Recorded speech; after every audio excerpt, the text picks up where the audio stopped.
大きなニュースいや全て超えて先行のガチエンジェルフリー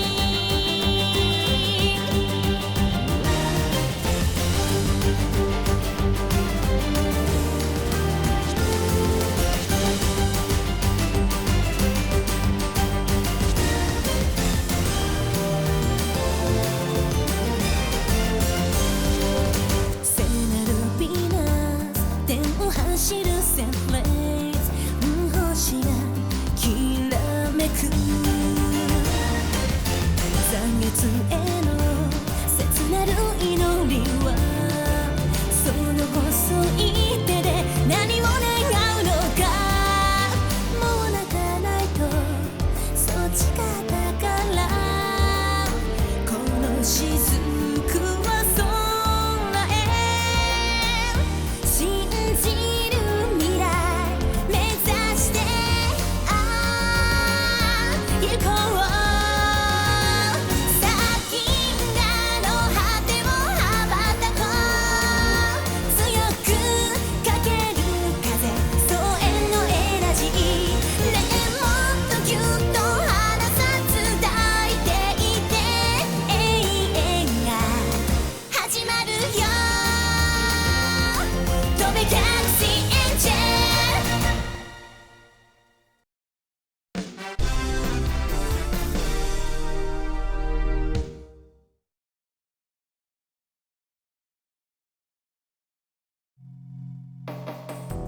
ドクター・ポートラン、マジークにおける深層心理学の第一人者。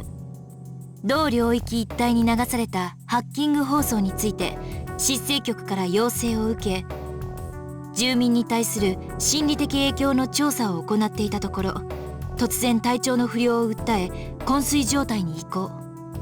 中央医療センターに搬送され精密検査を受けるも原因は未だ不明。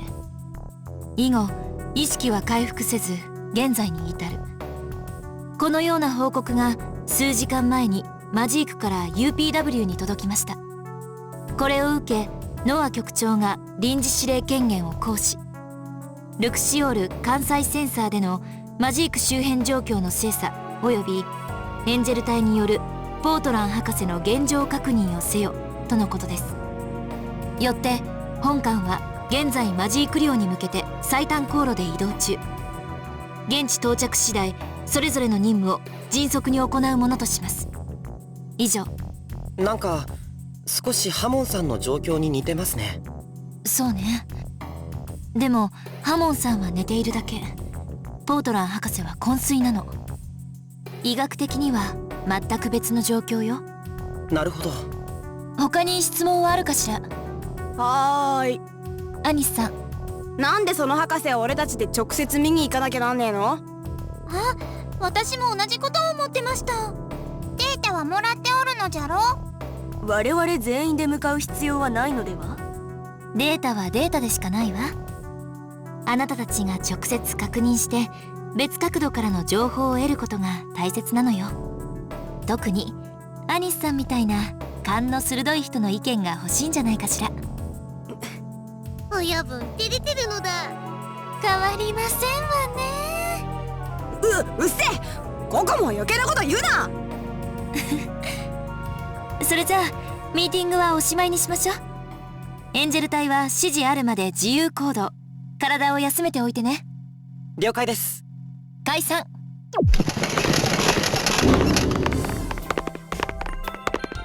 おめえまた俺がなんか言うと思ってんな。今言ったのだ。一本取られたね。墓穴を掘ったの？ムカついた。まあまあ。ブリッジで騒ぐのは好ましくないぞ。副長さんに怒られます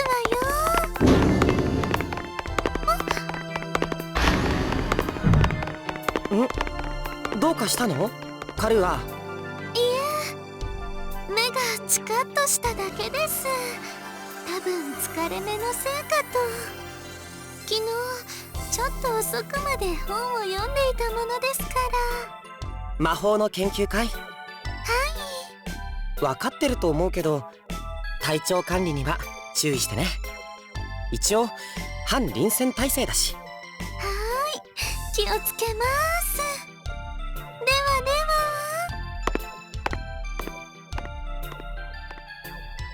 さてと、マジークに着くまでは少し時間がかかるな。いつもの見回りといきますか。出発！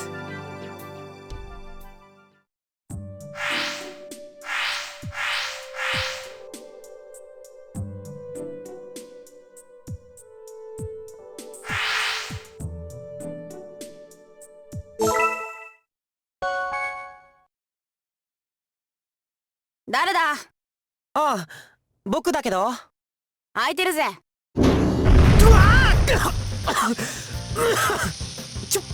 何やってんの？焼いてる。何を？肉。とにかく空調入れるよ。ご勝手に。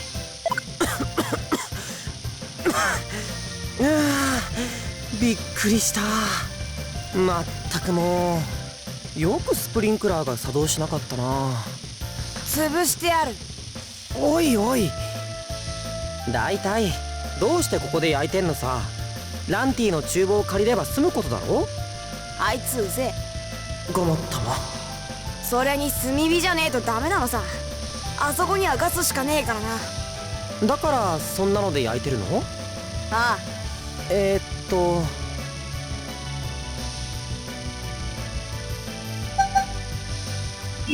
まあ確かに炭火で焼くと美味しいよね。分かってんじゃん。よし、こんなもんか。いい感じだ。味付けは塩と胡椒のみ。やっぱ肉はこれに限るぜ。なんでまた急に料理なんか？ここじゃお上品なもんしか食えねえからな。それでお下品なものが食べたくなったの？そういうこった。ふーん。ではいただきます。どうぞ。う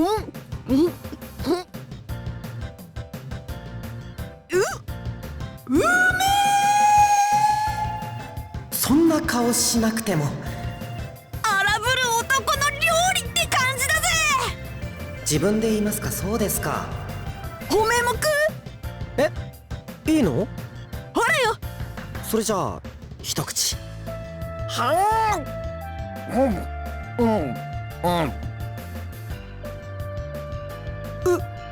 うめえ。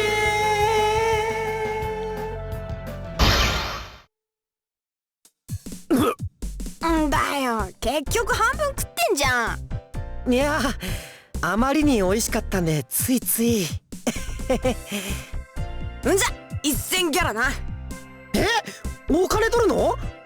当り前だろ。俺の肉食ったんだから。どうせランティんところからくすねたやつでしょ。うっせえ、つべこべ言わず払え。わかりましたよ、もう。はい、1000ギャラ。毎度。じゃあね。美味しかったからいっか。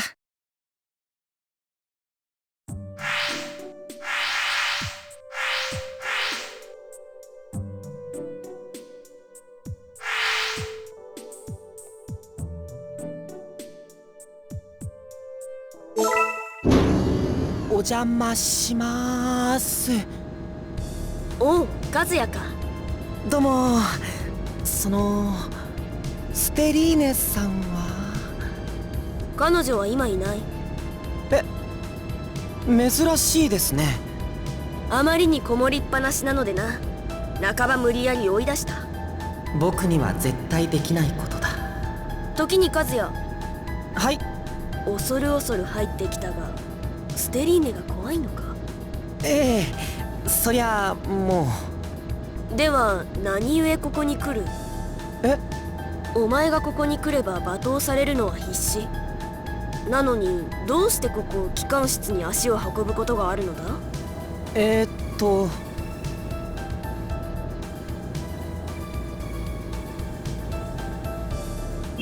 逃げちゃダメだと思うからです。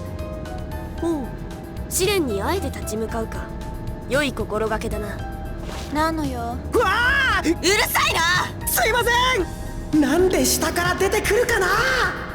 もう戻ったのか。公園を一周してきた。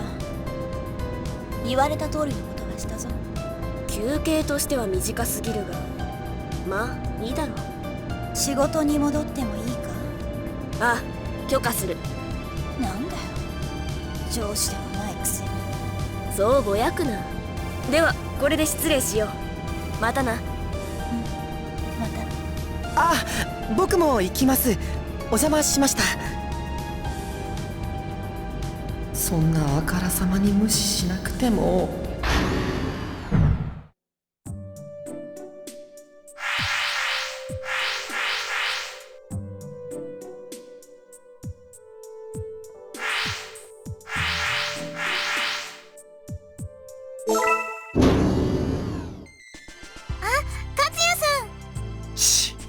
そんなあからさまな。でも43枚もですか。ああ、だから50枚くらい注文しておいてくれ。わかりました。何の話？ 50 枚って？最近戦闘が多いので、ここの食器の被害がひどいんですよ。ああ、そういうこと。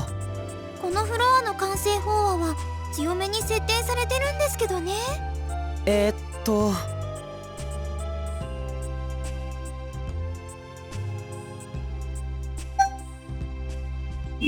リコを含むエンジェル隊のみんながちゃんと仕事をこなさないからだな。すいません、その通りです。おいおい、隊長だろ。何を無責任なこと言ってる。大体なんだお前は。突然現れて至福のひとときを妨害しやがって。仕込みの最中だ。さっさと出てけ。はいはい。すみません。仕込みはナンティさんにとって至福のひとときだったんですね。あ、いや、お邪魔してごめんなさい。和也さん、行きましょう。了解。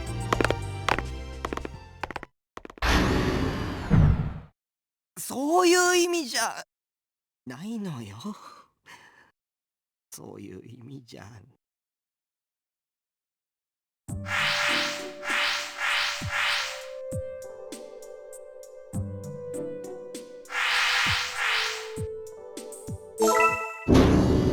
止まれ。あと、何？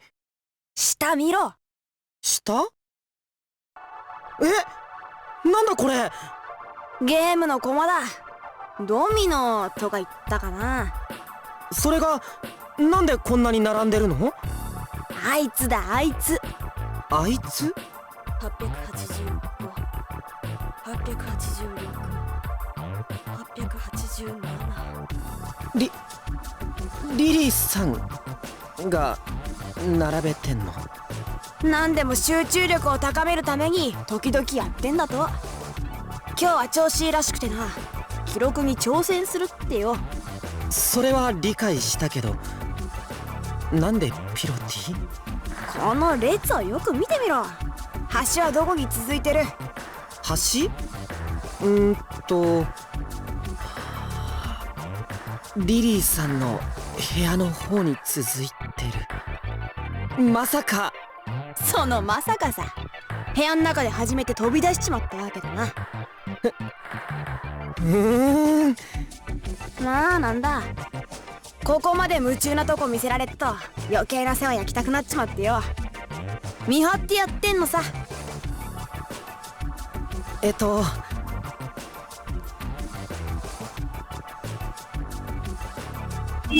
優しいじゃない。バカ言ってんな。静かにしろ。怒られちまったじゃんか。僕のせいなの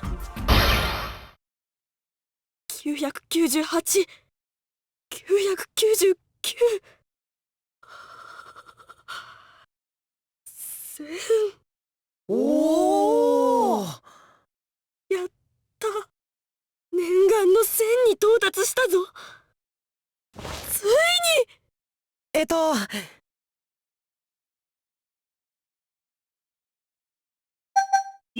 おめでとうございます。感動しました。ありがとうありがとう。うりゃなんだこれ、面白いな。ああ、どんどん連鎖して倒れてく。なんかヘビみて本当だね。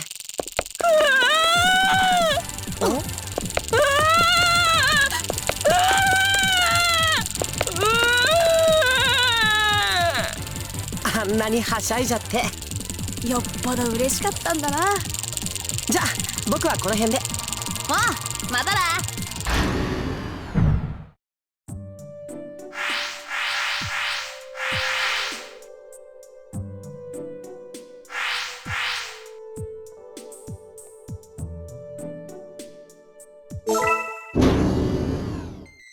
いらっしゃいませ。どうも。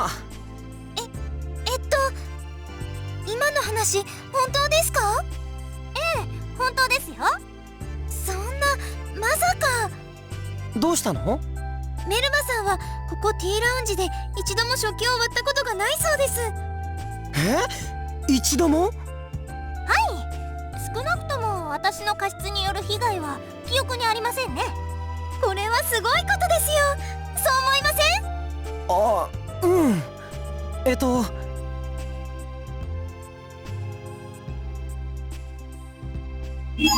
メルバさんはこの仕事に命を懸けてる。ありえる話かも。だとしても信じられません。まあまあ。ではちょっとこのグラスを持っててください。あ、はい。これでグラスと私はどれくらい離れていると思いますか？3メートル程度でしょうか。途中にテーブルがあるのもわかりますね。ええ。私はそちらに背中を向けています。ですからグラスの状態は見えません。でしょうね。では手を離して床に落としてください。いつでもご遠慮なく。そんな、まさか。そのまさかをお見せします。どうぞ。いいのかな？こうなってしまったからにはメルマさんを信じましょう。わかった。それじゃあ。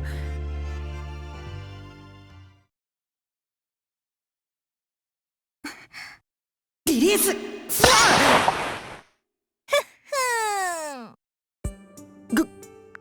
グラスが。テーブルの上に。お盆格闘術免許皆伝の私にはこれくらい何のことはありません。おみそれしました。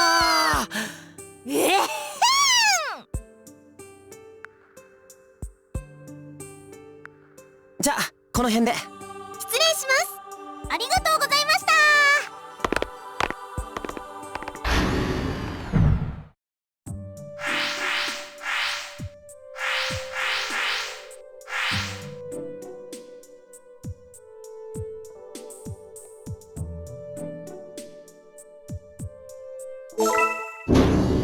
失礼します。どこも悪くありません。これはいつもの見回りというわけですね。コーヒーの香り？はい、奥でナノナノさんがコーヒーを入れています。ここに道具なんてありましたっけ？ケイラさんが送ってくれました。先生、入れ終わったのだ。おや、カズや、なのなの？ヤ、ごめんなのだ。コーヒー2人分しかないのだ。あ、いいよいいよ。ちょっと寄っただけだから気にしないで。今度来たら入れてあげるのだ。よろしく。ところでナノナノってコーヒー好きだったんだね。嫌いなのだ。どて。苦いは辛いの次に苦手なのだ。それじゃあなんで入れたの？コーヒー達人王のママから入れ方を教わったのだ。一挙手一投足完全コピーしたのだ。きっとこれなら美味しいに違いないのだ。なるほど。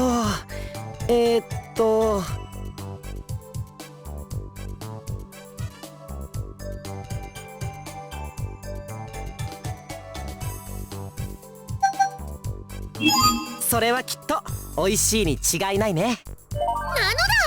期待が高まほらほら、ナノナノさん、こうしている間にも香りが飛んでしまいますよ。そうなのだ。ではいただきますなのだ。いただきます。これは美味しい。パーフェクトです。ナノナノはどう？苦いのだ。やっぱりナノナノの下にはまだ早かったのだ。残念だったね。とりあえず砂糖を入れて何とかするのだ。1個2個3個4個5個6個7個8個9個10個なのだ。先生、僕これで。はい、お疲れ様です。カズヤ、どうしたのだ？何でもありませんよ。それじゃ飲むのだ。うまくて美味しいのだ。まあ人それぞれということで。カーより白波少尉。こちら白波。まもなくマジーク寮にドライブアウトします。エンジェル隊は上陸準備を開始してください。了解しました。エデンのジュノーから始まってバルランダル、トランスバール、ノイエに戻ってピコ、アジート、セルダール、そして今度はマジーク。なんか振り回されてる感が拭えないけど、目の前にあることを片付けていくしかないもんな。よし、招集だ。白波よりエンゼル隊に通達。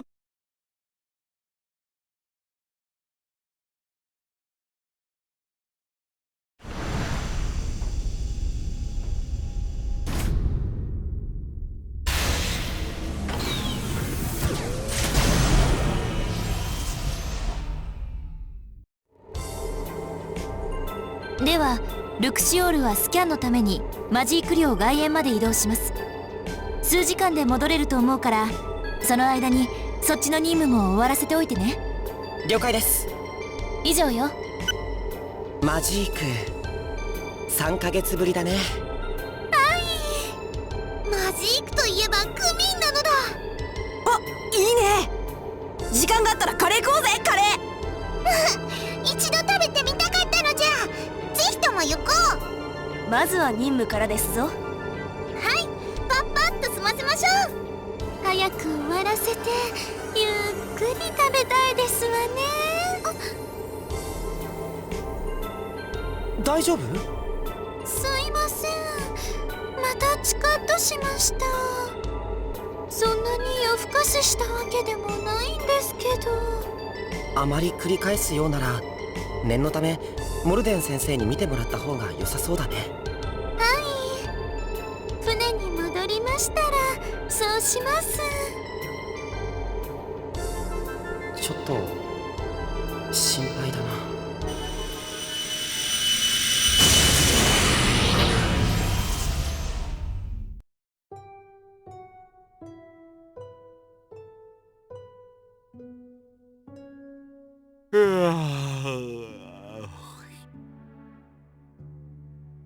あんたらか。このクソ忙しい時に面会を要請してきたのは。すいません。原因不明の頭痛が流行ってててんやわんやなんだよ。申し訳ないです。まあいいや、こっちだ。案内するからさっさと用を済ませて帰ってくれ。態度悪いの。まったくなのだ。殴る。ダメですダメです。原因不明の頭痛か。ハッキング放送の影響でしょうか。みんな行こう。この部屋だ。面会謝絶だが特例で合わせるんだからな。静かにしててくれよ。はい。はい。はい。はい。すぐ行きます。休養ができた。先に入って待っててくれ。わかりました。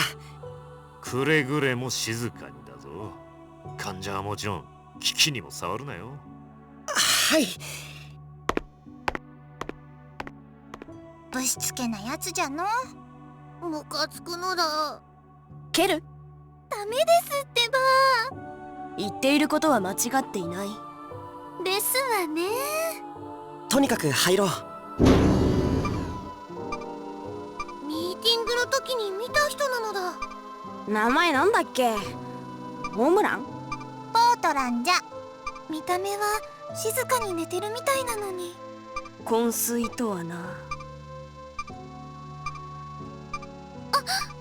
また？これはあの人？テキーラのこと？はい。どうも私ではなくあの人が何かを感じているみたいです。何？大丈夫？この人どうもテキーラさんのお知り合いみたい。変わってみたら？ですわね。ミモレットちゃん。はい実はいたんですに。忘れられてるかと思ったですに。そんなことはありませんわ。ボンボンはお願いできるかしら。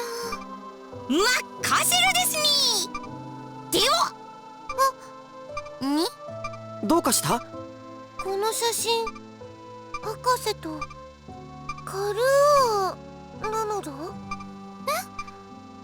私？どれ？ああ、ダメだよ触っちゃ。さっき念を押されたろ。これは患者でも機械でもね。そんなへりくつん。これホームラン博士が？ポートランじゃ。それにカルーはあん？ガキだからちょっとわかんねえぞ。見せてください。わらわにも見せよ。私も。ああ、なるほど。僕も。本当だ。確かにポートラン博士とカルーアっぽい顔かも。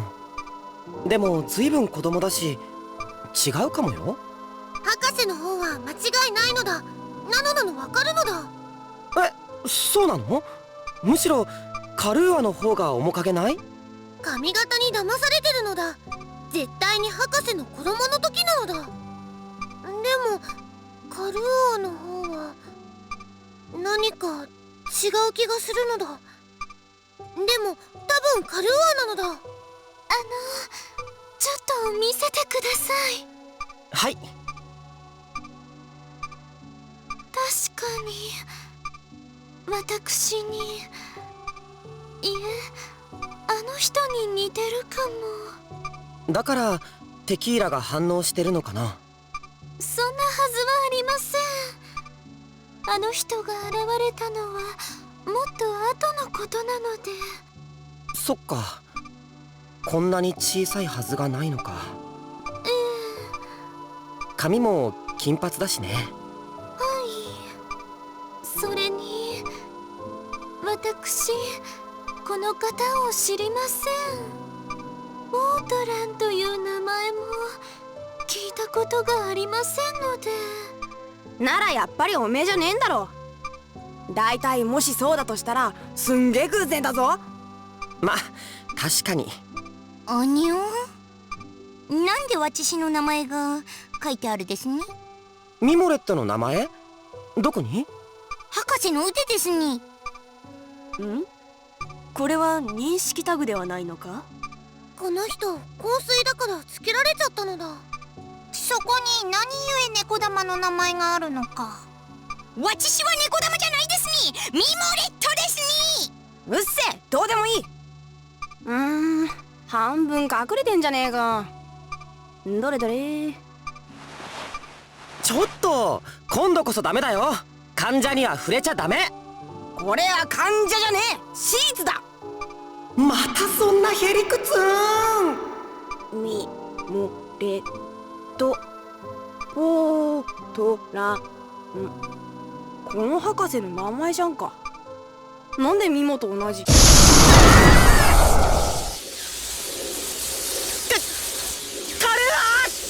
空に垂れた牛詰めの精霊よ、我をかの者の深淵へ封じたまえ。いざ断ち切らん魂の風、アブシーシズアニムスセレリタル。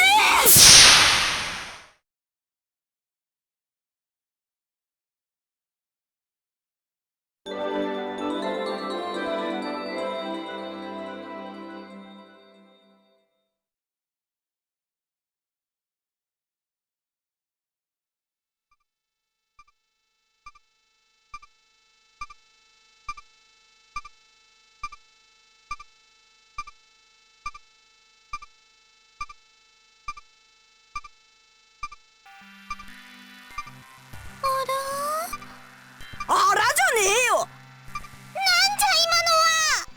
えよ。ものすごい魔力を放出していたぞ。びっくりしました。大丈夫ですね、ご主人様。何の呪文だったのだ。呪文？やっぱり魔法が使われたのですね。今ポートラン博士に手をかざして呪文を唱えていたじゃないか。私がですか？そうだよ。覚えていません。あの人だったのでは？いや、なんかすごい反応が起きてたからよくは見えなかったけど、多分テキーラじゃなかったよ。だいたい変身していないですに。それもそうですわね。カルーア。キャラウェイさん。誰だっけ。一番偉い魔女さんなのだ。このおびただしいマナのよどみ、元に戻ってしまったのね。元に？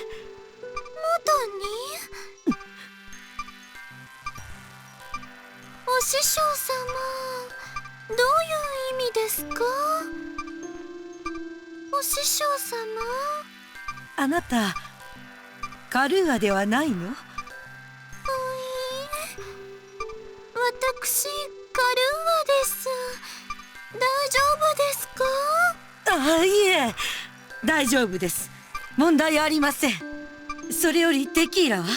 彼女は無事ですか？あの人？ちょっと彼女と話をさせなさい。わかりました。ミモレットちゃん。はは、ただいま。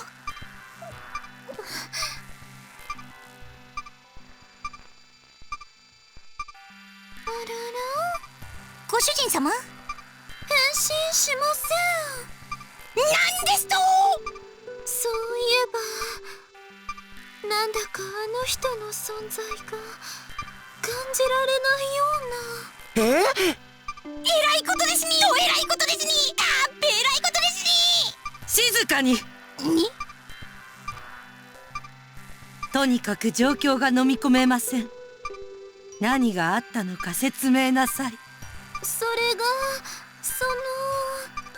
私も何が起きたのかよくわからないんです。何ですって？カルーア自身は覚えていないらしいんですよ。ではあなたたちは？見たままのことなら説明できます。詳しく聞かせて。はい。まずこの病室に入ったら、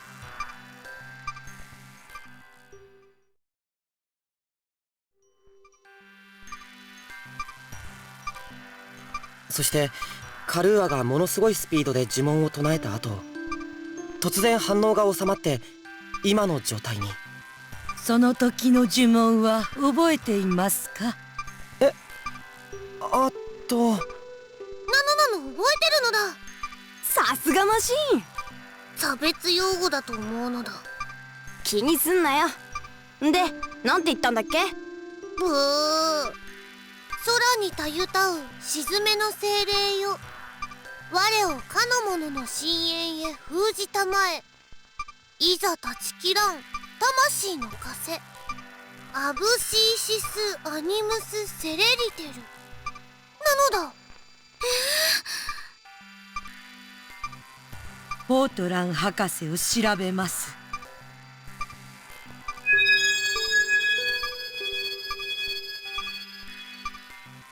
やはりあの人は中に。ええ、かなり深いところね。事態はだいたい理解できました。テキーラは自らの魂を博士の中に封じ込めたのです。なんでそんなことを？おそらくカルーアとテキーラが再統合されかけたからでしょう。私があの人と再統合？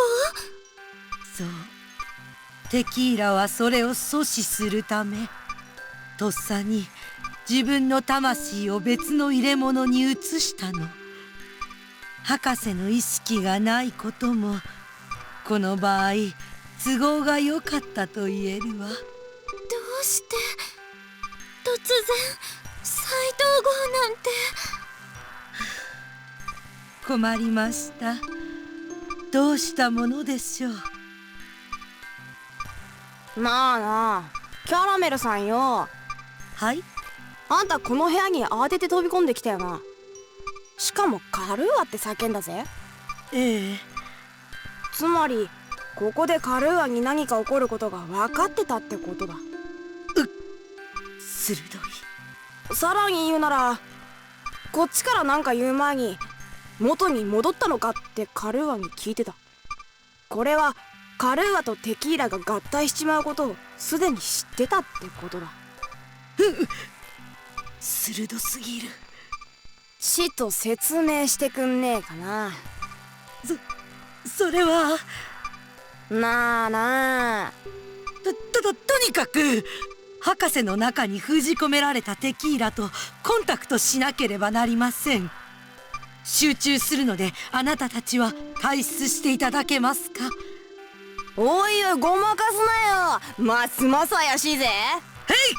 いって、何す、ありゃ、なんだなんだ、足が勝手に。てめえ魔法かけやがったな。何しやがる、こんちくしょ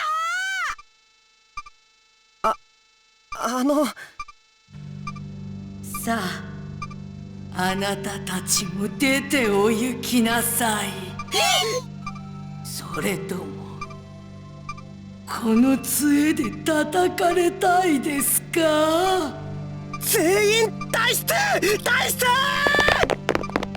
カルーアも早く！失礼しました！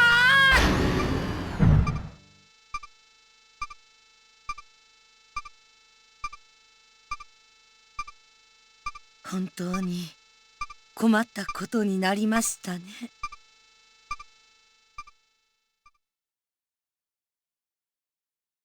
ああ、怖かった。恐ろしいですに、恐ろしいですに。さすが大魔道なる人物。迫力が尋常ではない。言霊です。言霊？言葉に魔力が込められてました。それであんなに怖かったんですね。漏らしかと思ったのだ。おーい！親分。くそ、しこたま歩かせやがって。あいつ絶対なんか隠してんぞ。聞き出そうぜ。無理だよ。わらわたちも追い出されたところじゃ。なんだと？ちょっとこのアギス様のしつこさを思い知らせてやる。トレジャーハンターは諦めが悪いんだ。あっ！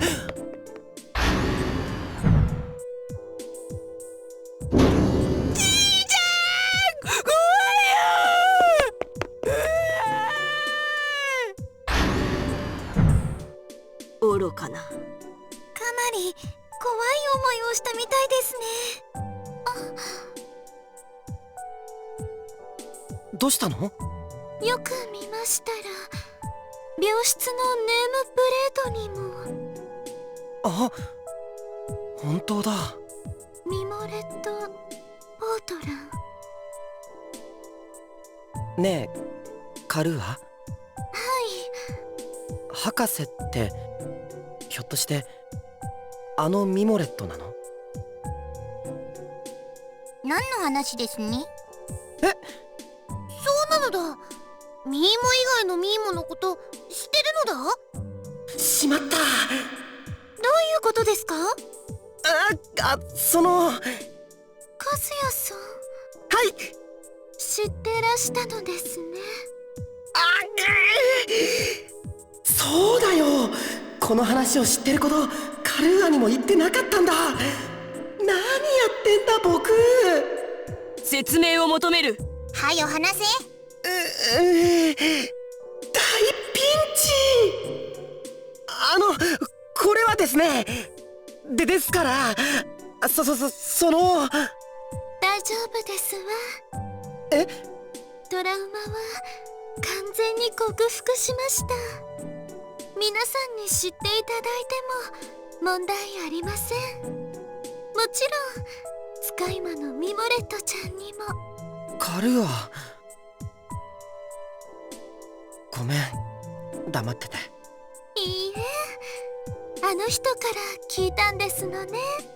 うん、クミンでの火事の直後に。まあ、そんな前に入隊直後じゃないですか。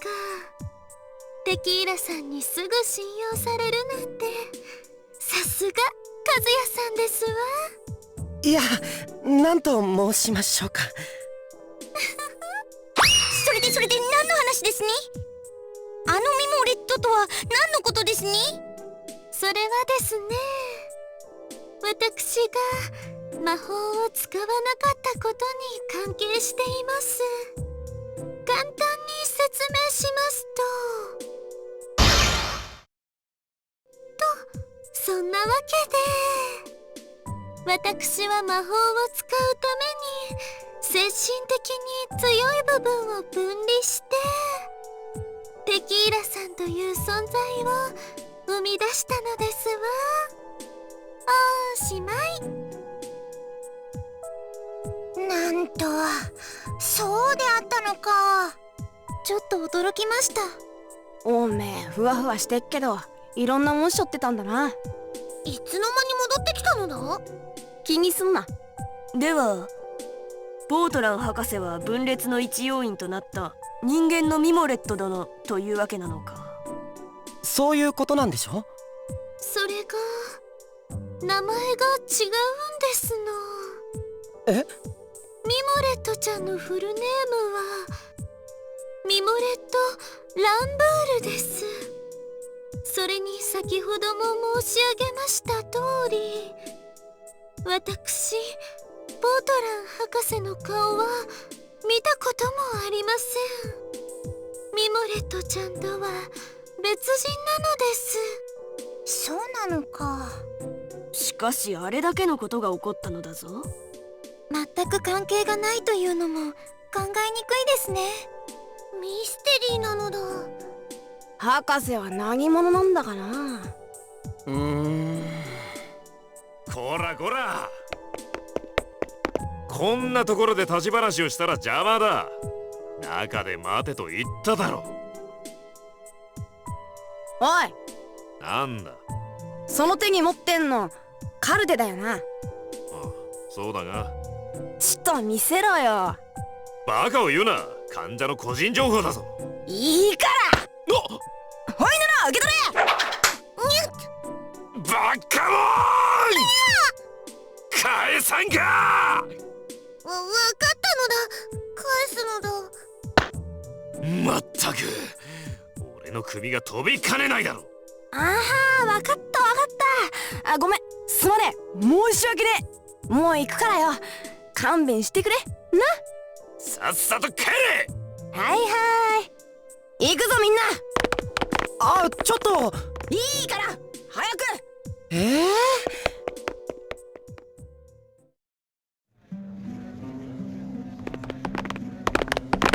ちょっとアニス、テキーラはどうするんだよ。そうですにそうですに。それにポートラン博士のことも全然確認できてないだろ。なら病室に入んのか？あのババアのいる病室に。あの妖怪がいる限りホームラン博士には近寄れねポートランじゃ。え。なら別角度から調べるしかねえだろ。別角度って何さ。ナノ、読み上げろ。勝手になのだ。ミモレット・ポートラン22歳、性別女、身長 163cm、体重 46kg。ストップストップ。まさか覚えてるの？一瞬見ればバッチリなのだ。3サイズもわかるのだ。ちょっとまずいってば。なんでってものすごいプライベートなことじゃないか。ホームラン博士を調べろって言われてんだ。何の問題がある？ポートランじゃ。いや、それとこれとは別だって。ならどこまでがそれでどこまでがこれなんだよ。いや、そんなこと言われてもだいたい目的がずれてるだろ。現状確認してこいって言われただけで素性を調べろなんて言われてない。いちいち細けえことっせえな。そんじゃこれからどうすんだよ。病室には入れねえ。船はしばらく戻ってこねえ。調べられっとこからやっていくしかねえだろ。そうは言ってもさ。和也さん。何？私もポートラン博士のことが気になります。そら言ったれ自分には知らない人なのにテキーラさんは知っているご様子。そしてなぜ再統合されそうになったのか、その理由もお師匠様は分かっていらっしゃるみたいなのに、言霊まで使ってごまかすなんて、きっとよっぽどの理由があるのですわ。私とても気になります。病室にも船にも戻れないのでしたら、調べられることは調べていきましょう。よく言った。待って冷静になってよカルーア。そりゃ僕も気になることはいっぱいあるさ。特にテキーラのことだ。魂が君の体を離れて博士の中にいるなんて気が気じゃない。それなら大丈夫だと思います。どうして？あの人の使った魔法はちゃんと成功しています。魂はポートラン博士の中にしっかり収められているんです。ですから大魔道であるお師匠様なら簡単に私の体に戻せるはず。そうなんだ。でもそれが変なのです。簡単に戻せんのになんであんなに慌ててたのか、なんであの場をごまかしたのかってことだな。はい、おっしゃる通りですわ。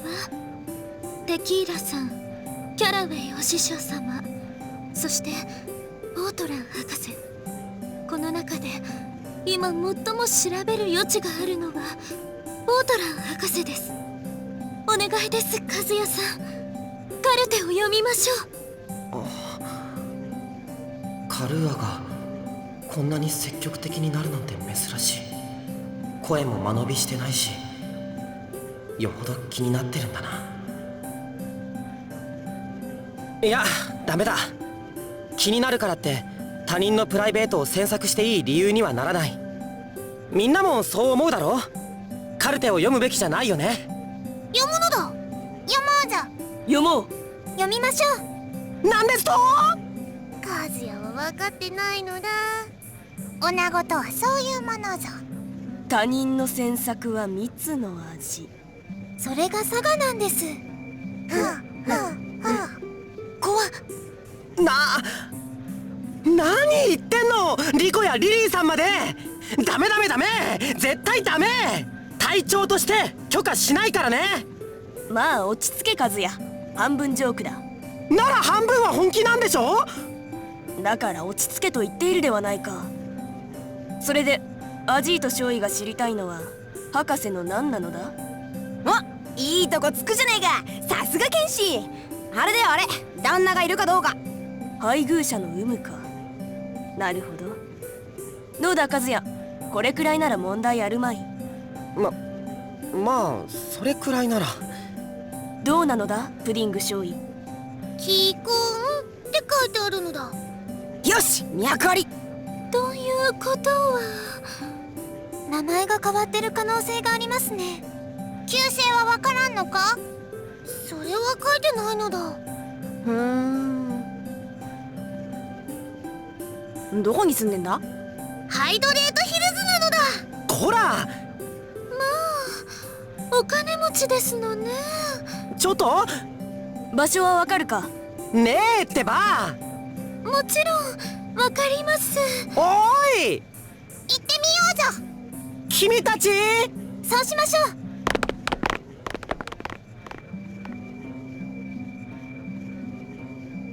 う。虫はないだろう。虫は。とにかく行くですに。ひどいよみんな。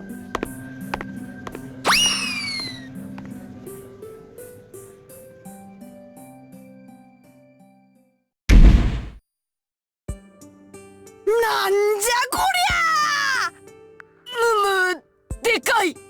ほう、お城じゃないのだ。まさに豪邸ですね。玄関が遠いですね。いいんだ、僕なんか。おいカルア、本当にここなのか。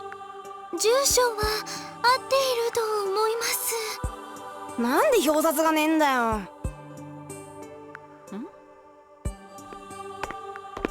何かご用でしょうか。お、ちょうどいいや。ここってホームランけ。はい。ポートランじゃと言うておるに。おっと、それそれ。ポートラン、ポートラン。ええ、そうですけど。あら、あなたカルーアさん。やっぱりカルーアさんね。お久しぶりです。私をご存知なのですか。私をお忘れなの？すみません。どちらで。何をおっしゃるかと思えば、ランブール家にお仕えして20年。あなたはとてもよく遊びにいらしてたから私はよく覚えていますのに。待て待て、ここはじゃなくてポートラン家なんだろ。なのになんでダンボール家のメイドのあんたが出てくんだ。ランブールじゃ。ああ、それそれ。お嬢様が嫁がれた後はご両家のお世話になっているのです。あ、そう。とにかくミモレット様にご用なのでしたら今はいらっしゃいません。それにおそらくあなたにはお会いにならないと思いますよ、カルーアさん。では失礼。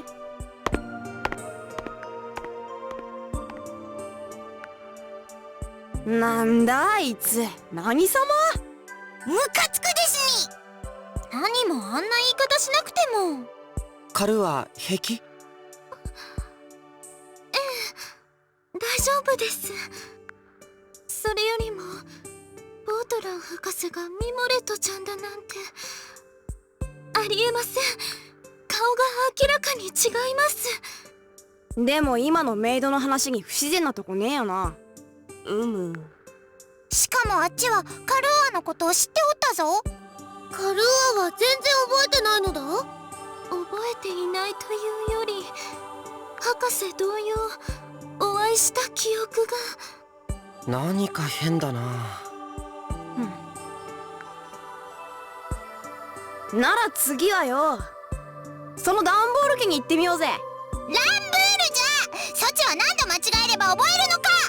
あ、いいじゃんそんなん。ムッキー怒るなって。そんじゃ案内してくれよ彼は。じゃねえだろ、さっさと行こうぜ。おい、どうした？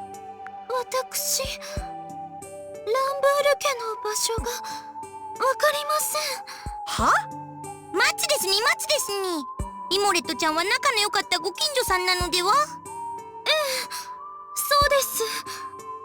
それなのになんでわからないのだ？どうしてでしょう。思い出せないのです。おいおい、しっかりしてくれよ。おめえの地元だろ。ごめんなさい。いや、謝られても。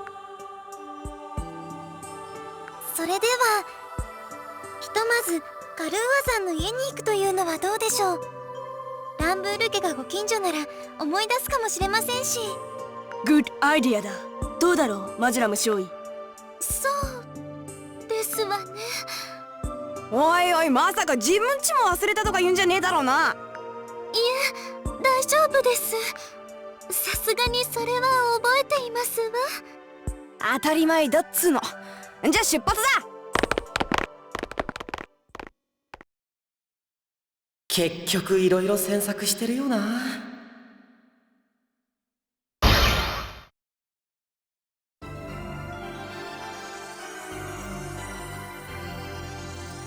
ここです。ここがご主人様の家。ミモレットちゃん、来たことないの？ないですに。私がお使いした時、ご主人様はキャラウェイ様のところに住んでたですに。そうなんだ。んでダンボール。ランブールか。場所は思い出したか？いならひとまずお前の家族に聞こうぜ。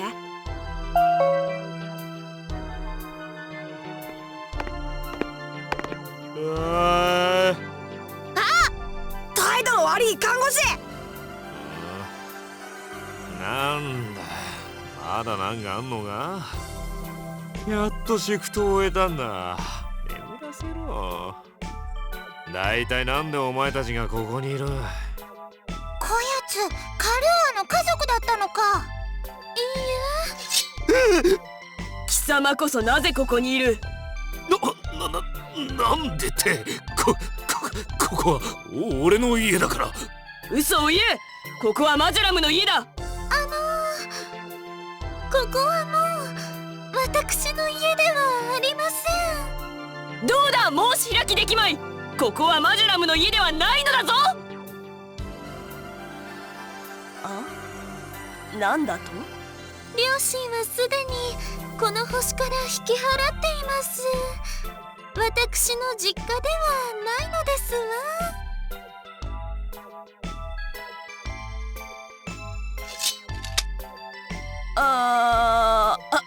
ボン。すまなかったな。うせろー！撤退だ、撤退だ！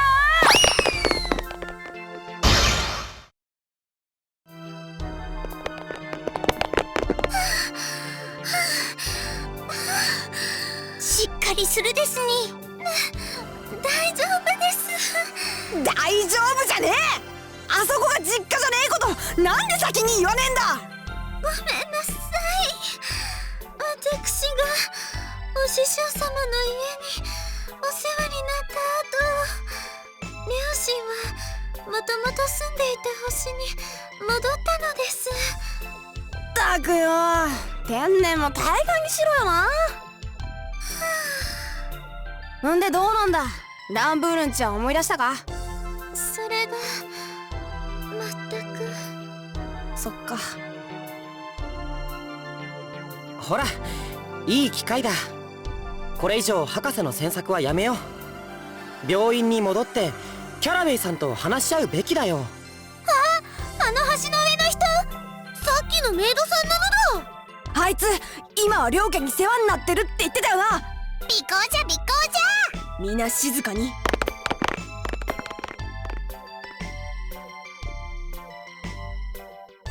とにかく行くですに。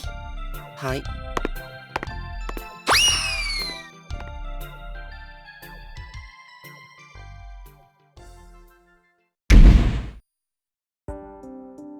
なんじゃこりゃ。大きい。さっきほどじゃないのだ。でも豪邸ですね。今度は玄関が近いですね。いいんだ、僕なんか。どうだカルア、思い出したか？違います。あ？ここはミモレットちゃんの家ではありませんわ。こんな家では。おいおい、お前の元実家から離れてもいねえし、ランブールの表札もある。間違いなくミモレットんちだろ。そんなはずありません。形が違います。建て替えた可能性とかは。俺の見立てじゃそれはねえな。この感じだと築30年は言ってんだろ。それじゃあお引っ越ししたとか。まあありえねえ話じゃねえけどよ。変です。自分の家のことは鮮明に覚えているのに、ミモレットちゃんに関することがこんなに食い違うなんて、何かがおかしいです。と言っても頼りはそちの記憶だけじゃしの。どうして？例の火事の現場はどうなのだ？マジョラム少尉のトラウマの原点、これは忘れていまい。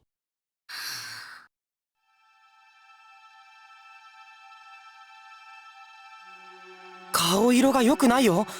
大丈夫？なんだか怖くなってきちゃいました。それも思い出せません。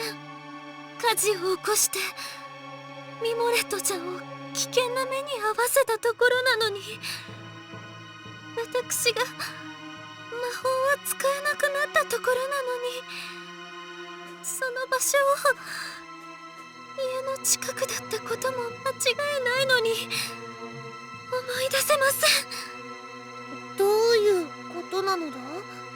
これは記憶の改ざん。カルーアが記憶を操作されてるってこと？考えたくありませんが、ミモレットちゃんに関する自分の記憶と事実があまりに合わなすぎます。これは記憶改ざんを受けたとしか。和也さん、ごめんなさい。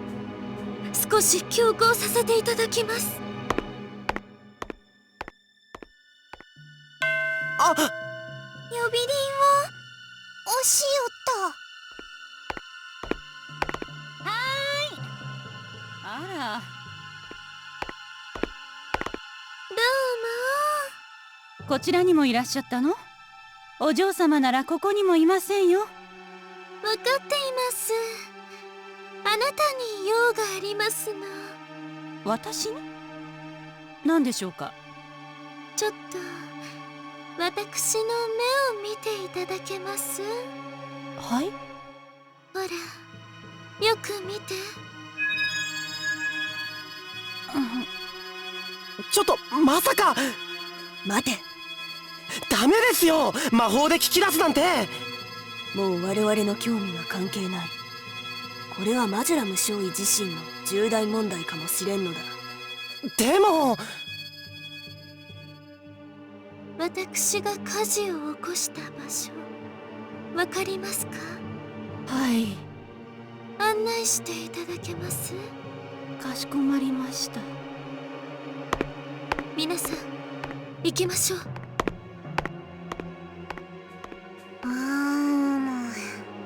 やっぱり魔法はすごいのだ。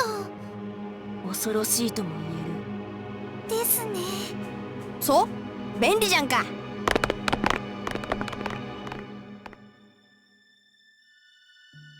カルーア。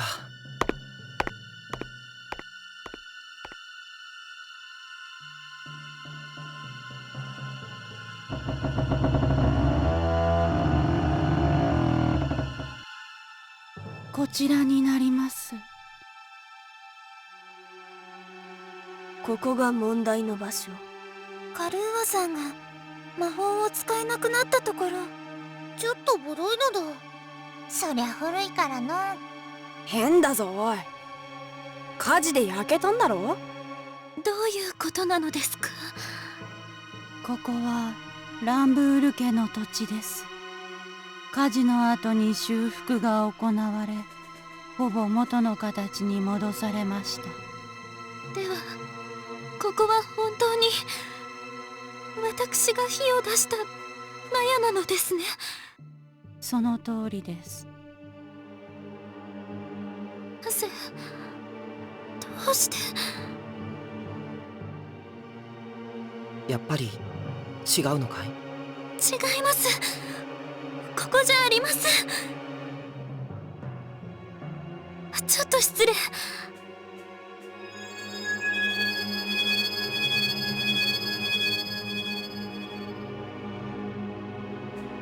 わずかなまなだまりがあります。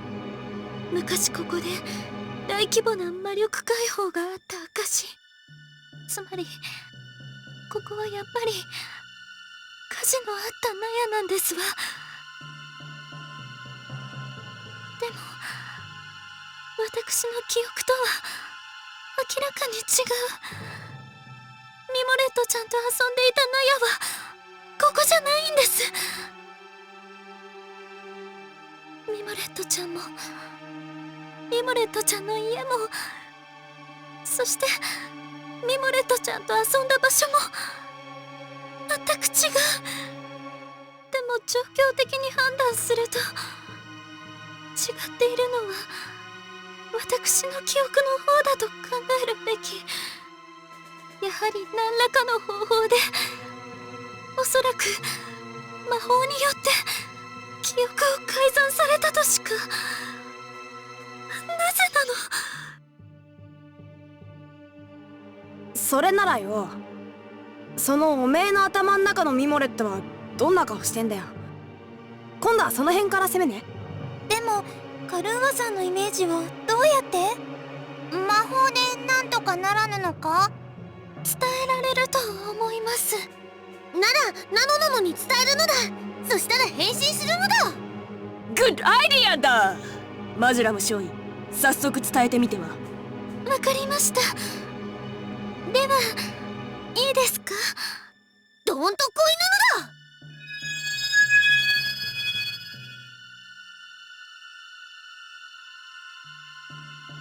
どうでしょう？何も来ないのだ。そんなはずは。本当なのだ。何も感じないのだ。もう一度やります。どんとこいなのだ。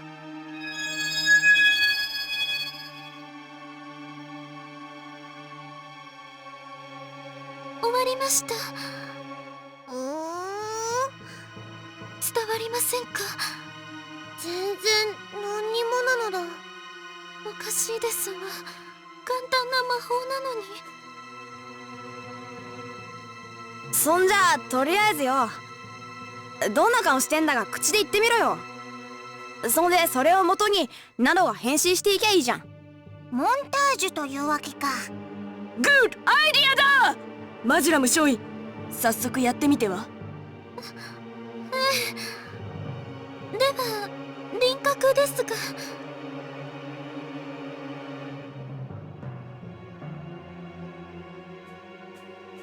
どうしたのだ？これは。おい、早く言えよ。すみません。え？モンタージュはやめにしましょう。なんでまた？ちょっと問題が。とにかく何か他のことを調べませんか？だってな。もうかなり調べたですからね。オートラン博士の家にカルーアさんの元ご実家。ランブールの家にこの火事の納屋。そろそろ限界なのだ。手詰まりか。そうか。なんだよ、やめよって言わねえの？もうここまで来ちゃったからね。それにリリーさんが言った通り、カルーア自身の大きな問題になりつつある。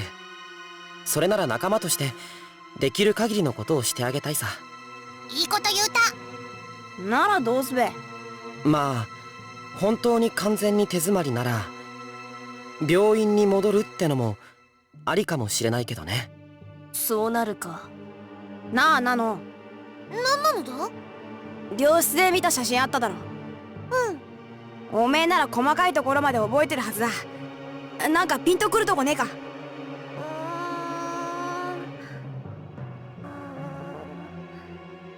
別に変わったところはないと思うのだ。もっとよく思い出せ。同じもんが何箇所にもあるとか、順序よく並んでるもんとか、規則性とか法則性ってやつだ。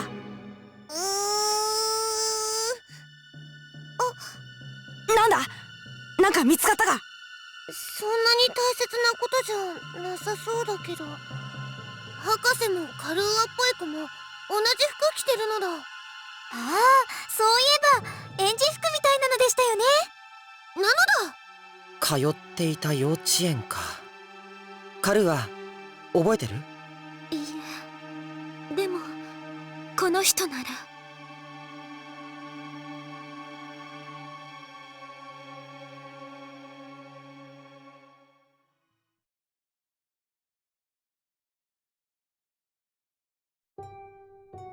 そんなわけで閲覧は閉園時間までですのでよろしくお願いしますね。わかりました。しかし本当に立派な魔女になられて、当時の担任としてはとても誇らしく思いますよ。ありがとうございます。では私は仕事がありますので失礼。へへ、案外近かったし、ことも素直に運んだな。園長先生がカルーアさんを覚えてて助かりました。じゃがやはりそちから見れば見知らぬ人物じゃったわけか。まあそのあたりを細かく調べに来たのです。早くターミナルにアクセスするのだ。了解。何から調べる？まずは本当にマジョラム少尉が在籍していたかだな。園長が覚えてるとはいえ全て口頭での話。データとしてしっかり確認しようではないか。わかりました。検索してみます。カルーアマジョラム、ちゃんとヒットしますね。マジークの歴がこうだから、入園は16年前、つまりカルーアが5歳の頃だ。別に変な数字じゃありません。うん。では次にポートラン博士を確認しようぞ。はいはい。ミモレット・ランブールと、こちらもヒット。入園時期も一緒だ。クラスはどうなのだ？どちらもアルマジロ組、同じだね。ってことはカルーアと博士はこの幼稚園に一緒に通ってたわけだ。いいですかね。ご主人様はかなり小さい頃から魔法アカデミーに通ってたと聞いてるですに。だから途中で退園してるかもしれないですに。ならカルーアの履歴を出そう。ああ、あるね。入園から半年弱で退園してる。卒園してないんだ。ここの欄を見よう。しっかり書いてあるではないか。え？ほれ、ここじゃ。魔法アカデミーに入学のため退園と記されておろう。本当だ。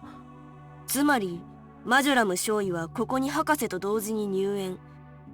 同じクラスでしばらく過ごし、魔法道を目指すために先に退園したというわけか。時系列的な不自然さは全く感じませんね。そうだね。卒業アルバムにアクセスしていただけます？わかった。マジーク歴1033のアルマジロ組と集合写真だ。あ、この丸の中。病院で見たカルーアっぽいやつだ。卒園していないから特別枠か。そういうものなのか？最前列の左端に博士もいます。次のページを。うん。あ！おい、この写真。博士の病室にあった写真なのだ。これは状況証拠としてはもう十分すぎるの。どうなんだよカルーア。やっぱ覚えてんのと違うのか。はい、ミモレットちゃんと幼稚園に通った記憶はぼんやりあります。先に辞めて魔法アカデミーに入学したことも。でも今日分かった他のことと同じ。私の記憶にこの場所はありません。そう。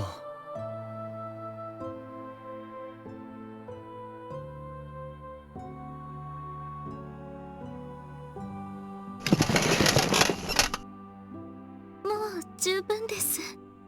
和也さん、そして皆さん、私のわがままに付き合ってくださって申し訳ありませんでした。気にしないで。それでですね、最後に一つお願いを聞いていただけますか？なんだよ。全力でやるのだ。ご遠慮なく何でも言うてみ。オーケーだ。これからポートラン博士の病室に戻ろうと思うのですが、到着しましたら私の言う通りに行動してみてください。そうすればお師匠様はきっと。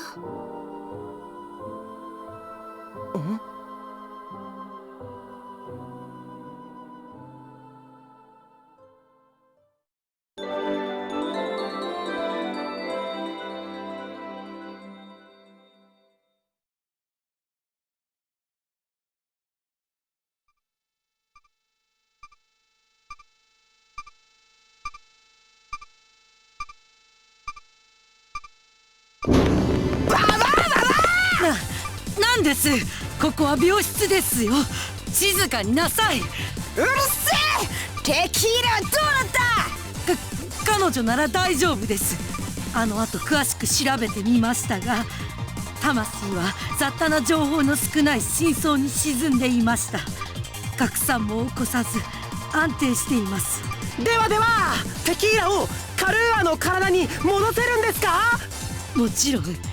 固着魔法を解除すれば魂は自然と体に戻るでしょう。ならばすぐ解除しようぞ。二人を元に戻すのじゃ。少し落ち着きなさい。このまま解除すれば2つの魂は再統合され分裂前の状態に戻ってしまうのですよ。それじゃカルーアとテキーラはいなくなっちゃうのだ。まあ一時的にはそういうことになります。また2人には分けられないんでしょうか？今一時的にと言ったでしょ。もう一度2人に分裂させることはできます。でもその前の段階、再統合させるわけにはいきません。そこに大きな問題があるのです。よろしいかよろしいか。さっきから何ですか、矢継ぎ早に。まあまあお気になさらずにその問題点をぜひともお聞かせ願いたい。さっさと教えろ。カルーアとテキーラが一つになることに一体どんな問題があるのでしょうか？さあ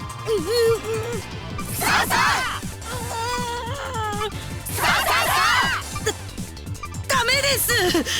魂を分離してまで再統合を阻止したんですよ。カルーアの意志を尊重しそれを言うわけにはいきません。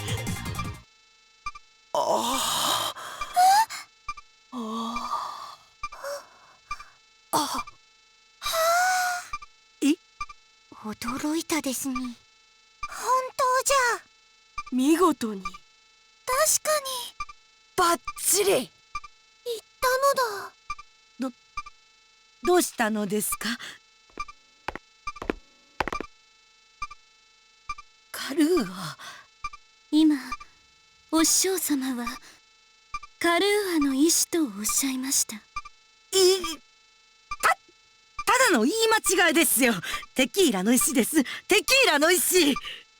私とテキーラさんがお師匠様と師弟の関係を結んでもう10年以上が経ちますが、呼び間違いをされたことは一度もありません。そして今日お師匠様がこの病室に駆け込んだ時、私に対して。あなたカルーアではないの？とおっしゃいました。私はカルーアですのに。そんなことを言ったかしら。聞き間違いでしょう。いいえ、間違いありません。ほら、私ももうこの年です。言い間違いの一つや二つ。言い間違いではないのでしょう。どういうことだ？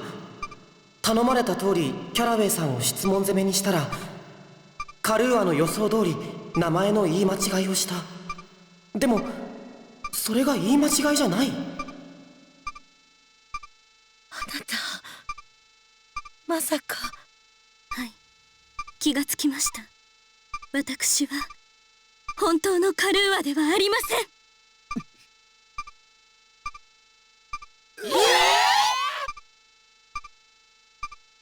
そう考えると合点のいくことが多すぎます。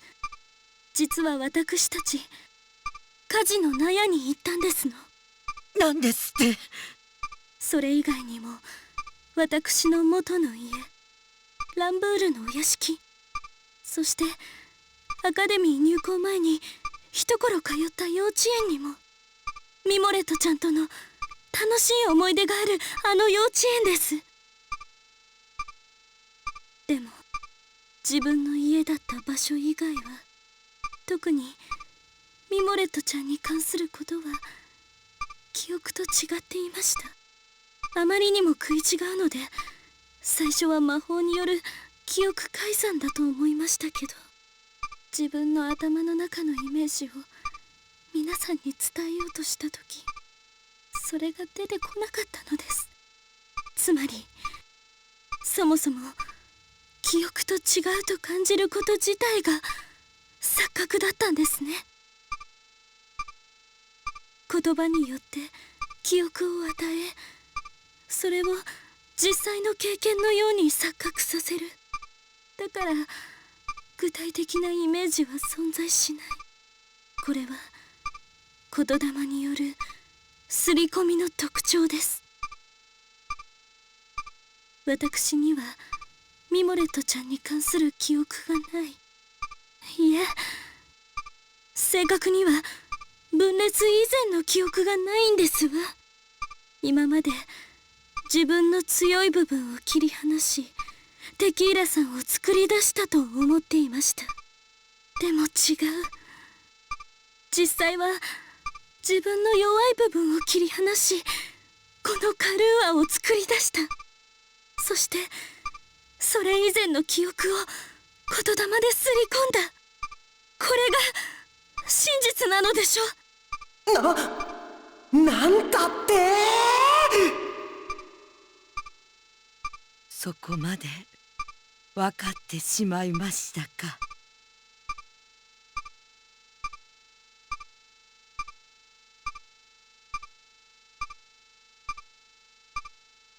どうして秘密に。深い深いよんどころなきわけがあるのです。教えていただけますか？あなたはすでに自分で答えにたどり着いてしまいました。もう隠す理由がありません。いいでしょう。カルーア・マジョラムが魂を分かつに至るまでの経緯をお話しします。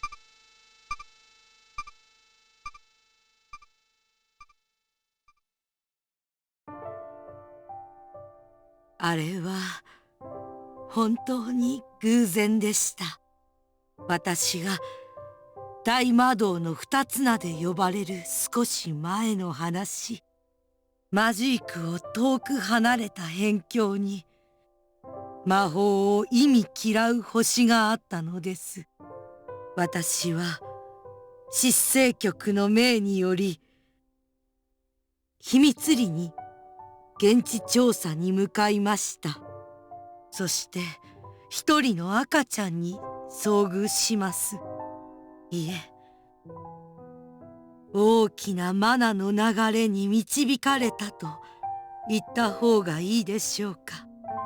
優しそうなご夫婦の腕に抱かれ、静かな寝息を立てつつも、その秘めたる魔力でマナを引き寄せる小さな愛くるしい天使、それがカルーア・マジョラムとの出会いです。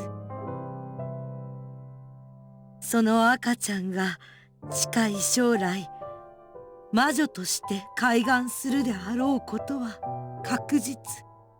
先ほど言った通り、その星は魔法に対して否定的でしたから、明るい未来があるとは言い難い状況。そこで私は意を決し、身分を明かしてご両親にカルーアの魔力のことを話しました。そしてマジークへの移住を強く進めたのです。当然ながらエデンとの接触前のこと、聖館高校には莫大な資金が必要でしたが、ご両親は決意され、5年後に無事マジークへの移住を叶えられます。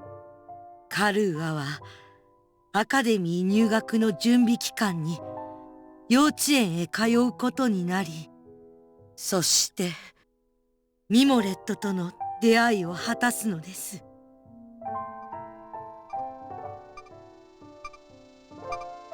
ここから先はあなたもわかるでしょう。でもこの記憶は刷り込みなのですよね。そうは言ってもほとんどが事実です。いくつかの事柄を省いているだけ。嘘は一つしか植え付けていません。続きを語ってごらんなさい。はい。同時に入園し出会った私とミモレットちゃんは毎日のように一緒に遊ぶ仲になります。アカデミー入学のために退園した後もそれはずっと続き、いつの間にか私は覚えた魔法を彼女に披露するように、あの納屋の中で。そして8歳のある日、覚えたての慣れない発火魔法を使い火事を起こすのです。煙に巻かれミモレットちゃんの死を予感した私は無我夢中で風と水の精霊を呼び寄せ火事を収めるのですが、その姿はミモレットちゃんにとって耐え難いほどに恐ろしいものだったらしく、その日を境に彼女は私と会ってくれなくなってしまう。火事を起こしたのも、友達を危険な目にさらしたのも魔法のせい。友達が離れていくのも魔法のせい。このことが強いトラウマとなり、私は魔法を使えなくなってしまいます。もちろん魔法アカデミーの授業でも成績は落ち込むというより評価不能と判断され、魔法道を志す意味も見出せなくなり、その上移住のために身を粉にした父と母の苦労も知っていた私は精神的な限界を迎え、ついには退学の警告をいただいてしまうのです。そんな時突然私の前に大魔道キャラウェイ様が現れ、呪いで魂を分かち状況を打破することを勧められます。私はこれを受け、お師匠様により呪いをかけられ、テキーラさんを作り出した。でも実際は私が作り出された、そういうことなのですよね。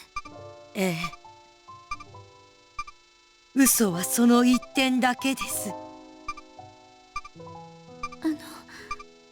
省かれた事柄とは一体どんな、そこに私が作られ、その事実を隠し続けた理由があるのでしょう。そうよ。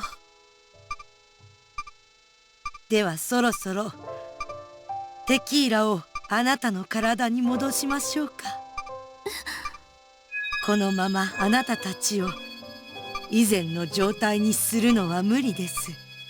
一度再統合を行い、改めて魂を分かたなければなりません。ですからその際にあなたはテキーラの記憶をすべて継承することになるでしょう。これが彼女が恐れたこと、あなたにことの全容を知られたくなかったのです。でもこれは彼女の思いやりなのよ。今こそ知りなさい、あなたたちの原点を。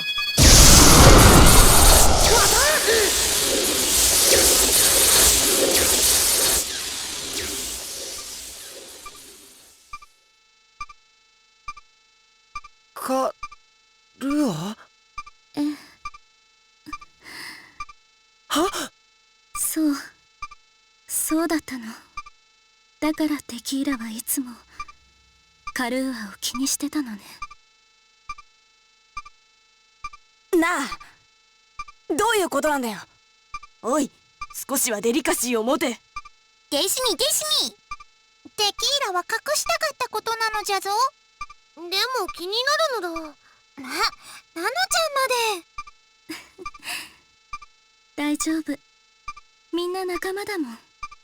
私が2人になった時のこと見て。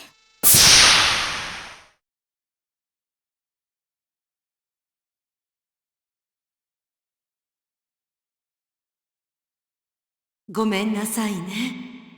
私がご両親をマジークに誘わなければこんなことには。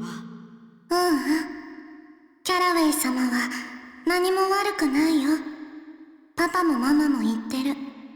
生まれた星にいたら私がきっとひどい目にあったって。だから気にしないで。そう。では心の準備はいいですね。はい。呪いを実行する前にもう一度注意すべきことを言っておきます。よく覚えておきなさい。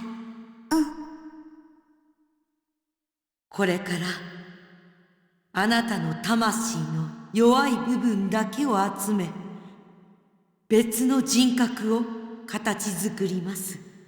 そうすることであなた自身はトラウマを跳ねのけ、再び魔法が使えるようになることでしょう。ただし弱い方の人格はおそらく魔法を使った記憶にさえ耐えられないほどのか細き存在となります。ですから本体であるあなたから記憶の継承をしないように呪いを組み直しました。しかしこのことにより術は本来の固着力を失い、ある条件下で解除される可能性があります。それはトラウマの原因との接触です。今後ミモレット・ランブールと会ってはなりません。どうせミモレットちゃんはもう会ってくれないから大丈夫。それ以外にも火事を起こした場所には近づかない方がいいでしょう。くれぐれも気をつけるのですよ。わかりました。そしてここからが一番重要です。その副人格ともいえる弱き魂は記憶を継承しないためにそれらが断片化します。記憶が途切れ途切れになりつながっていない。これは非常に危険なこと。空白の期間が多いと自我の崩壊さえ招きかねません。ですからあなたは。大丈夫だよ、キャラウェイ様。アカデミーを退学するよりずっとマシ。パパとママが頑張ってマジックへ連れてきてくれた。だから私も頑張って立派な魔女になりたいの。どんなことだって耐えられるわ。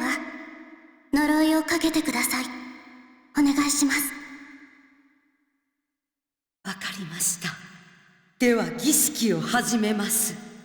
目を閉じて心を静かに。はい。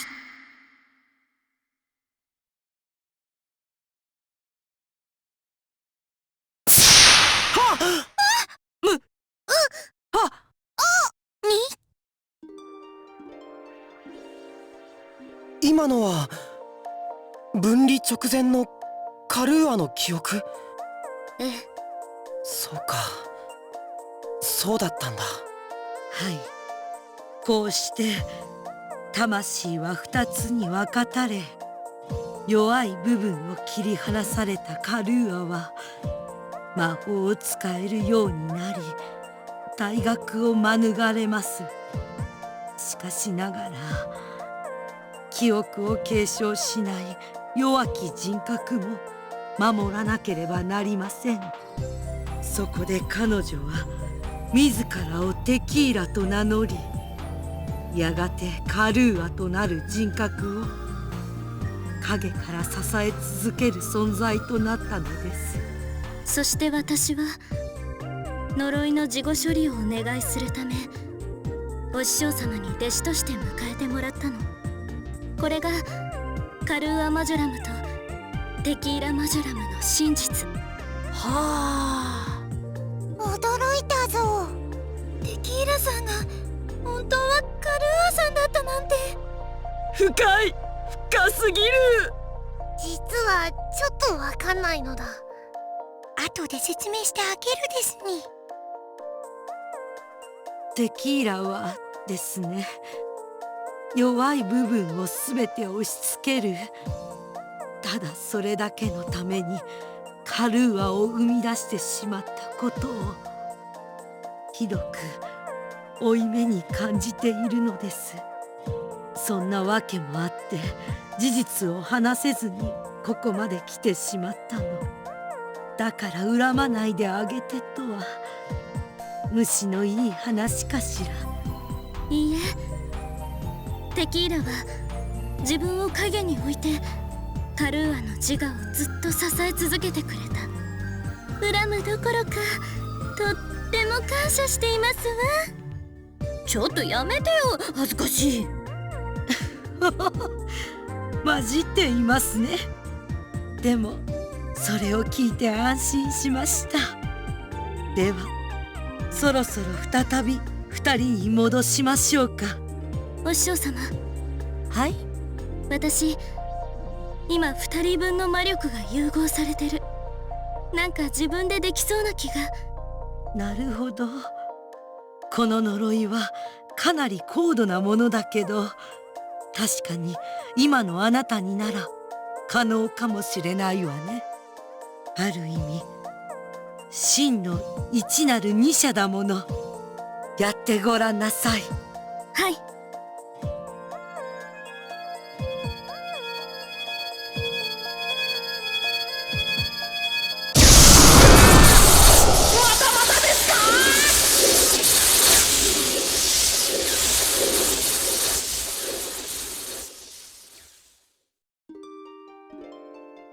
元に戻ったの？はい。でも前とは少しだけ変わりました。え、どこが？見た目ではありません。なかなかやるじゃないですか。ここにミモレット・ポートランがいるのに解除されないわ。つまり呪いの隙を埋め、固着を完璧なものにしたのね。はい、お師匠様。ばあ、なんとボンボンなしで変身した。それだけじゃないわ。記憶もしっかり共有してる。つまりあの子と私は完全に対等になったの。そんな感じです。わあ、すごいです。めでたい。そうなんの？そうじゃろ。とにかく元の2人に戻ってよかったのだ。うん、そうだよ。おかえりカルーア、テキーラ。ありがとうカルーア。今までごめんなさいね。いいえ、これからもよろしくお願いしますわ、テキーラさん。うむ。へへ。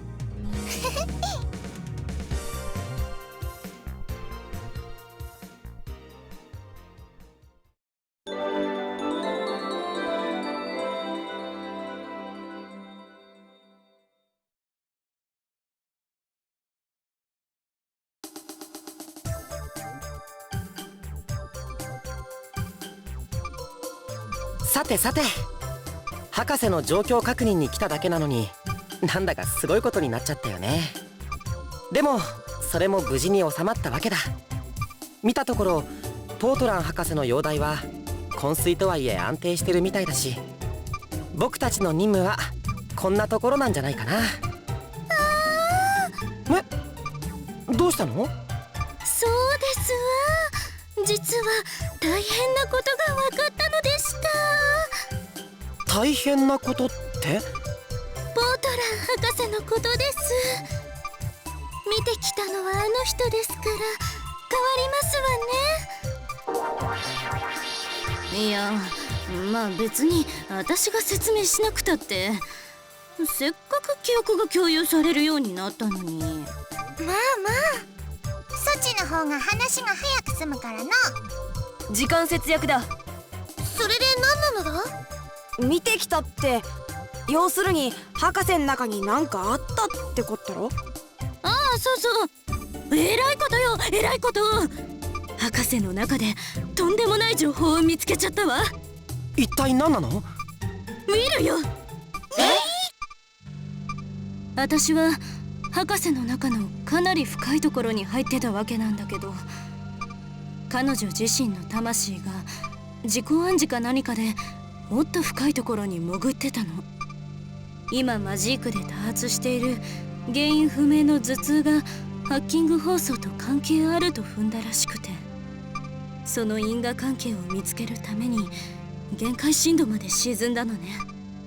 これはかなりの技術が必要なことなのよ。で、私もそこまで潜ってみたわけなんだけど、なんとそこにウィルに対する情報が刻まれていたの。それはウィルが現れてから刻まれたものなんじゃないの？とんでもない。今言った通り、この情報は心の中のものすごく深いところにあるのよ。ここまで行くともはや人とかそんなの関係ない、生き物としての根幹、原始の記憶が刻まれる部分。これはこの世界に存在する全ての生き物にすでにウィルの記憶があるってこと。なんだって？そして博士の魂もそれを見つけたんだと思う。でもね、どうもその時に何かしらの外的要因で蓋をされたらしいのよ。つまり自分の心の奥底に閉じ込められたわけ。これが昏睡の原因と見て間違いないわ。これはただならぬ事態に発展しましたね。私たちを含め全ての生物に。すでにウィルの記憶がある。それは具体的にどのようなものなの？それがちょっとはっきりしないのよ。恐怖心や警戒心に近いっていうか、イフの念ってのが一番しっくりくるかしら。何か嫌な感じだ。よもや奴らは本当にどういう意味なのだ？神様に関係してるかもってことだろ。まさか。とにかく今は昏睡の原因が判明したのですから、ポートラン博士の処置を先に行いましょう。大丈夫。蓋は魂を刺激したら外れたわ。しばらくすれば意識は戻ると思う。そうですか。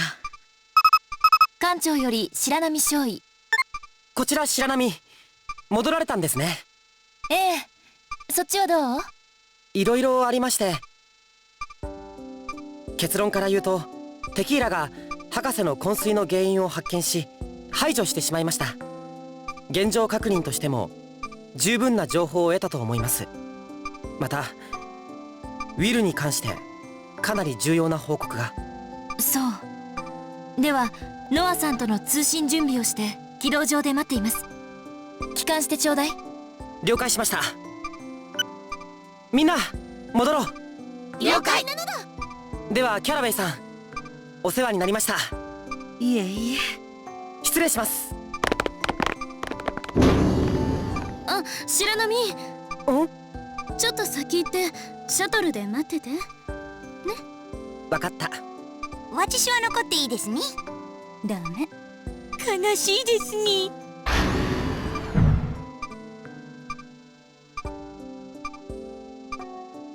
お師匠様。はい。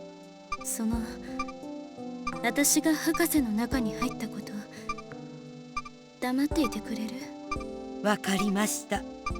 やはり博士にとってもトラウマでしょうしね。いえ、違うの。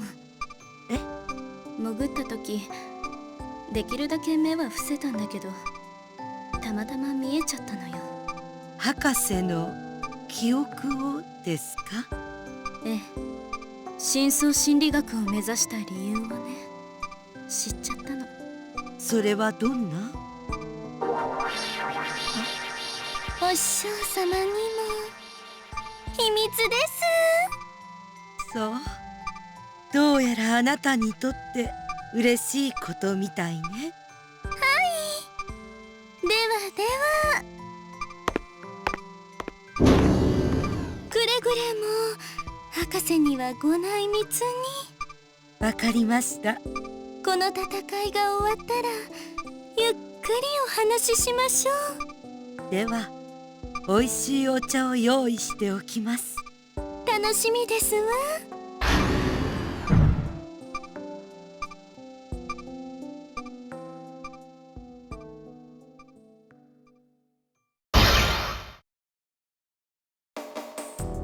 何よ、それじゃあこの私の中にもウィルの記憶があるわけ？そういうこと。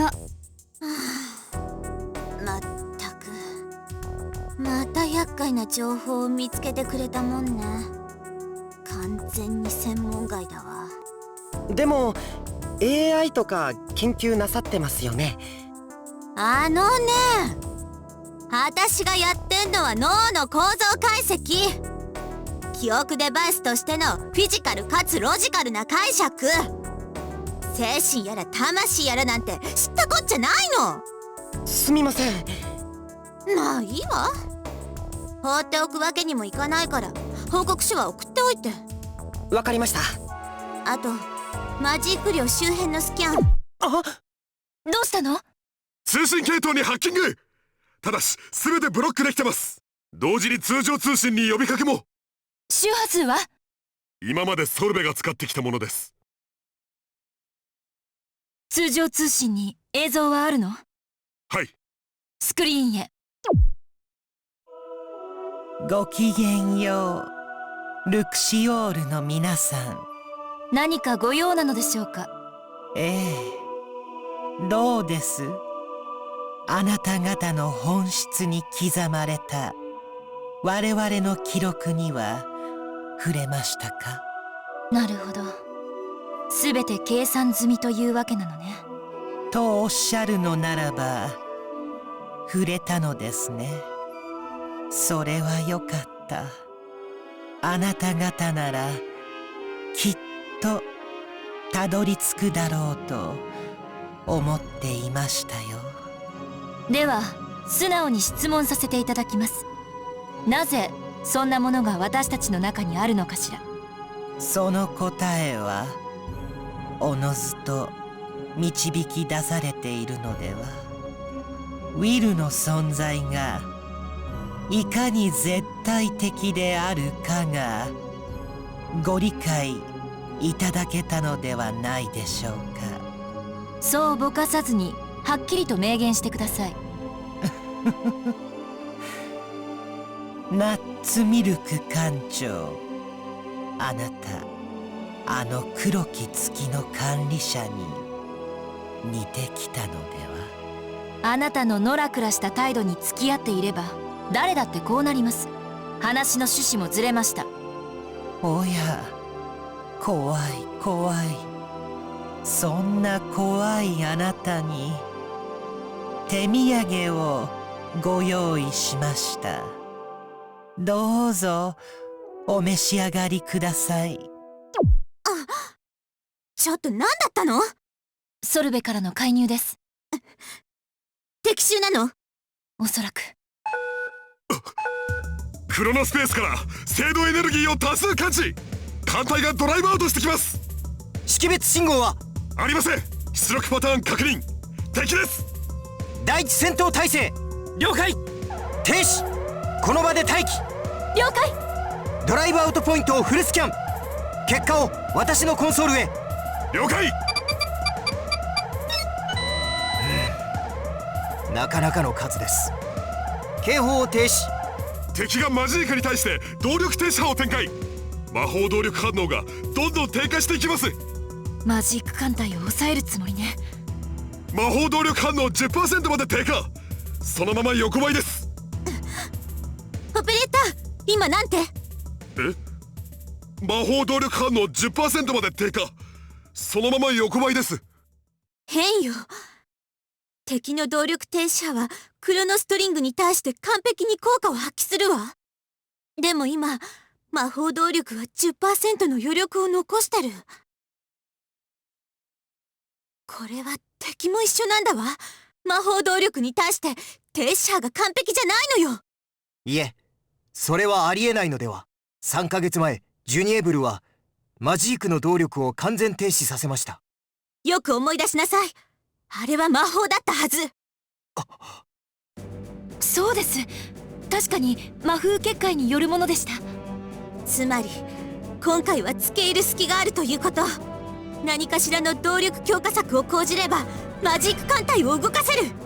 はいはいはーい。何ですか？割り込みは現金だと何度も言っているでしょう。いいアイデアがあるのに。何か魔法的な策があるのね。そう、リータのことを覚えてる？もちろん。あいつは戦艦の配置を魔法陣に見立てて魔風結界を張ったわ。だからその逆をやりましょう。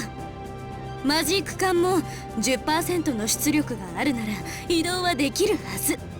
今度はこっちが魔力増幅結界を張ってやるのよ。なるほど。増幅される保証はあるんでしょうね。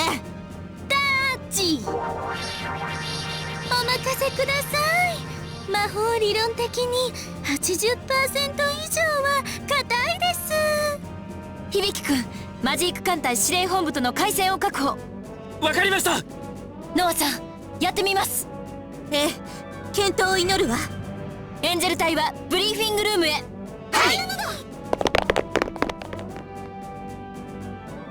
これがミッションエリアのスキャン結果です。ルクシオールはこの位置。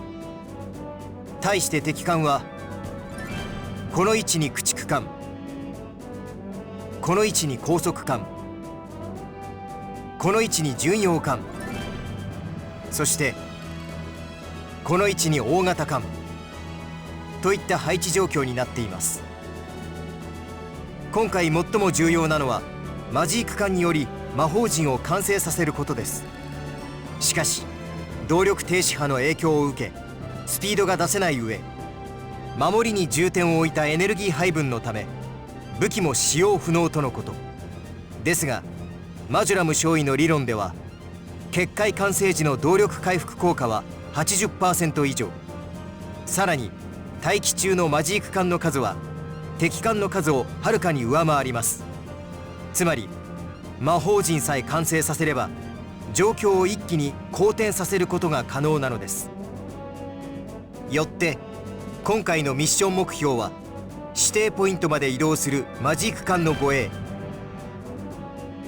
およびそれらによる魔力増幅結界の完成、以上です。なんか萌え萌えです。萌え？そう、バランスが対等になったせいかこうしっくりくるのよね。体が熱いわ。オーケーだ、私も燃えてきた。なんだと負けるか。うわー、私も燃えます。あーせい、その息だ。エンゼル隊発進。了解。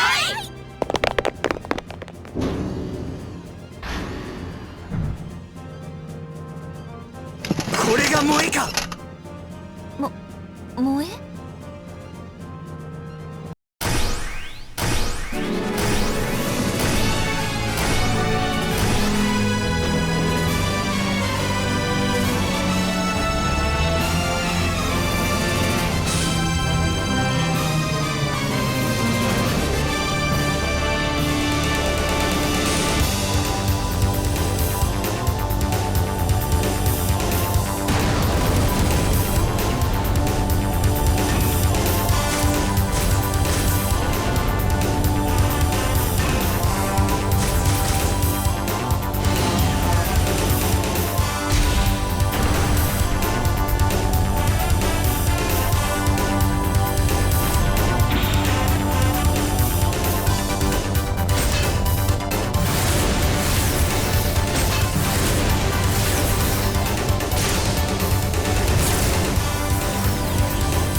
おっしゃ、100人力だぜ。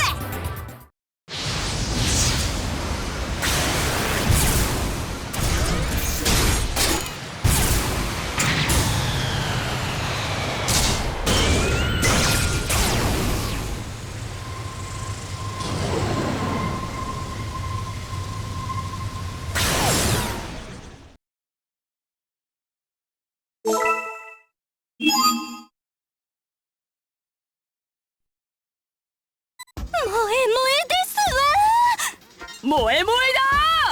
萌え萌えだぜ。萌え萌えなのだ。萌え萌えちゃー。萌え萌えです。萌え萌え。ちょっとみんな大丈夫？燃えなさい。副長？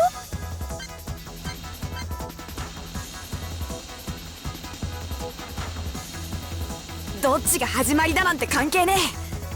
おめえらはおめえらだ。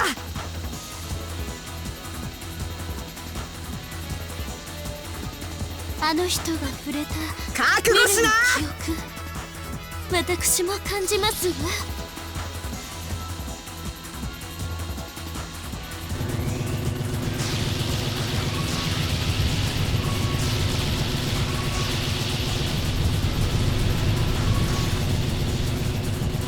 応えねえ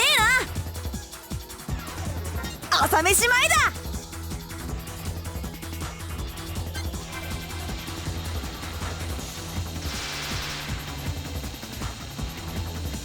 全部避けられた。原始の記憶なんて言われても覚悟しな。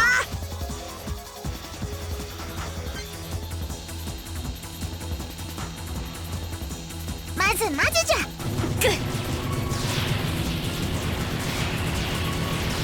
目標地点に陣を張る。少しやられました。成功しました。移動完了。陣の完成まで爆笑。朝飯前だ。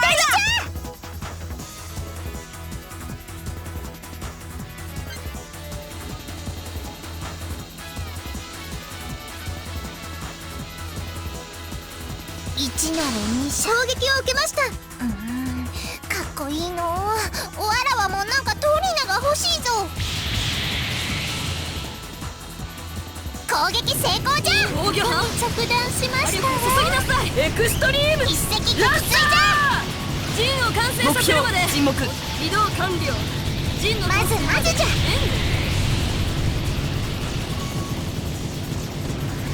攻撃失敗。そろそろ援護が欲しいとこね。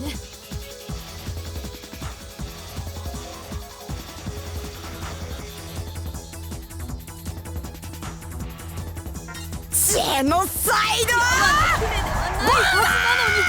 回避成功。回避じゃ。なるほどの。余裕で勝利。一番機敵を倒しました。ヘキサクロスブレーキ。センサーに敵へ捕捉。あばよ。撃沈です。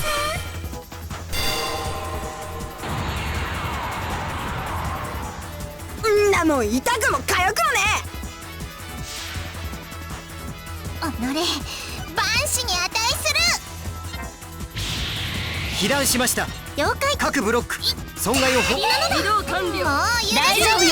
まで体勢を立て直して。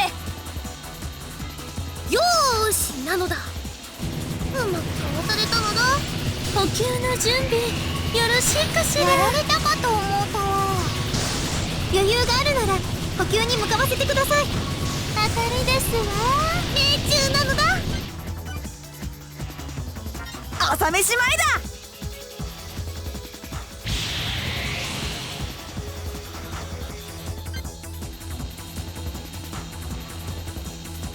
ゼフィルス召喚は毎日についてこのまま待機する。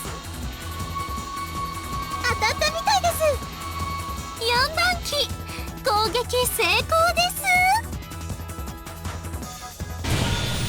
エクストリームランサジェノサイド。すぐに戻りますので。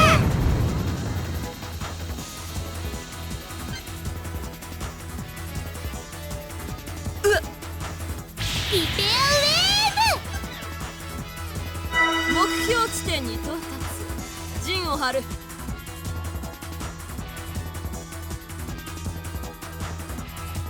エネルギー半減じゃ。補給完了いたしましたわ。エネルギこれはーあと半分だ。回避できないか。ナノナの強いのだ。オーケー成功だ。今のは聞いたわね。朝飯損傷前だ。箇所を調べて。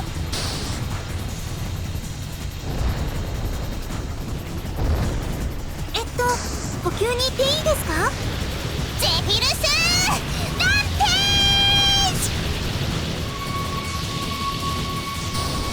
防御班火力を注ぎなさい。成敗じゃ。一時補給のために帰還する。出直し。悪い。ちょっと外すぜ。敵一隻を撃陣を張る。沈。うまいわ。成功しました。はっ。少し危な完全復活。いやでも鉄砲でも来いってんだ。なかなか当たらないのだ。承知しました。ぶっ潰したのだ。1番機一時ルクシオールに帰還します。撃を始めますわ。補給完了。もう一度行ってきます。惜しかったのだ。エネルギー、機体強度ともに回復した。こちら2番機、こらえたぜ。我々の真相心理によるがにわかには信じがたいが、ジェノサイド。1番機攻撃始めます。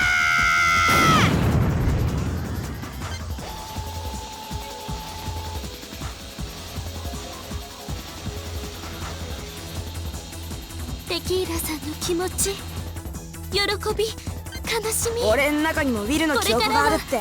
全て一緒です。信じたくねえな、胸くそ悪い。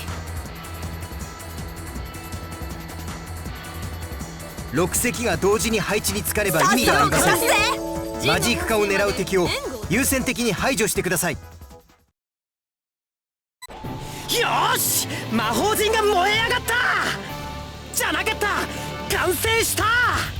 ブレイブハートからルクシオール。こちらルクシオール。魔力増幅結界の効果は出ましたか？手応えありです。燃えまくりです。ではマジーク艦隊は次々に出撃しています。敵を燃え燃えに圧倒しています。ではエンジェル隊は燃えつつも帰還します。燃えつつ了解です。いい加減にしなさい。はい。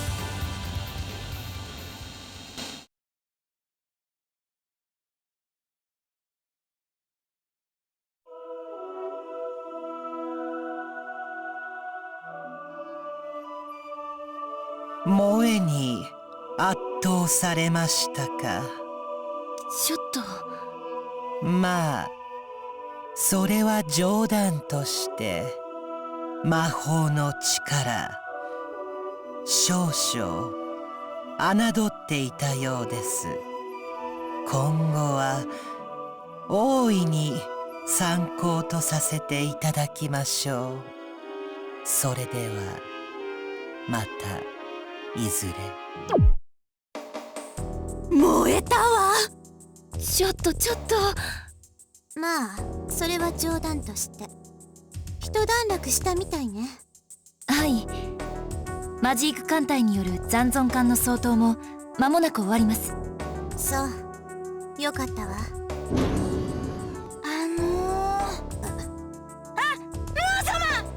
申し訳ありませんがお静かに。ごめんなさい。あんた鼻が利くわね。ちょうどいいわ。用があったのよ。ムー様が僕に視線を、声を、そしてご命令を。感動です。気持ち悪い。用がなければとっくに切ってるのよ。ちゃんと聞きなさい。はい、なんなりと。あんたこっちに戻ったらすぐアブソリュートへ移動して。わかりました。今すぐアブソリュートへ出発します。違うルクシオールがセルダールに戻ってからよ。了解です。すぐに準備します。ごめんなさい。いや僕こそちょっと急ぎます。また。びっくりした。エンジェル隊ただいま戻りました。ご苦労様。ちょっとココ、あいつにしっかり伝えておいてくれる？了解です。ところでベル君はまだ交代の時期じゃありませんよね。ちょっとミルフィーユがね。いいですか？どうぞ。ノアさん、お姉ちゃんに何か。どうもこうもないわ。なんかエデンに帰っちゃったみたいなのよ。エデンに？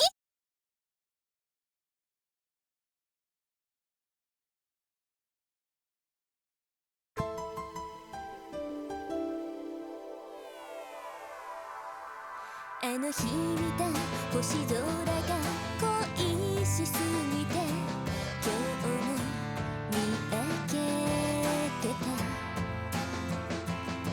わがままも強がりも本といえばピュアを隠してるだけ。切な想い大切にしまって明日へ歩こうこのまま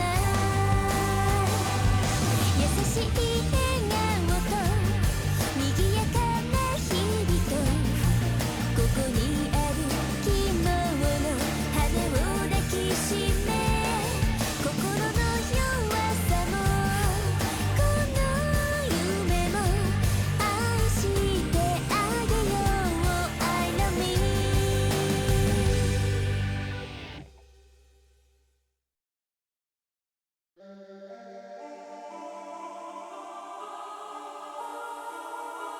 餌には食いついてくれたよ。これで私たちのことが少しは理解できたは同時に距離も稼げた。ず少しは褒めてあげようかしらリバイスの彼なんだい、優しいじゃないか。だってやっとオーブを構築できるんですもの。そうだね。人形たちの準備も整った。楽しみだわ。でもそろそろあの船。ええ目障りかも。